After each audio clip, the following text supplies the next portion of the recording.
Доброго раночку, малята! Подивіться, ось чарівна кулька. Вона пропонує послухати казку про сніг. Який буває сніг? Тож сідайте зручненько і слухайте уважно. Сніг буває золотий, відповів ранок. Ні, сніг блакитний, сказало денне небо. А для нас синя-синя, прошепотіли тіні. Ух! Холодний, крякнула качка. Та ні, теплий, пробурмотіла біла куріпка. Сніг легкий, зашумів вітер. А для нас важкий, зітхнули гілки ялинки.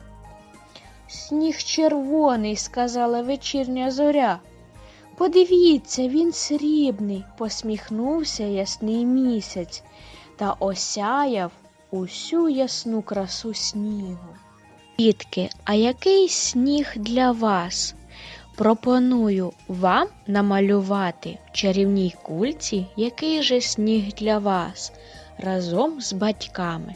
Сподіваюся, казочка сподобалась. До побачення, малята!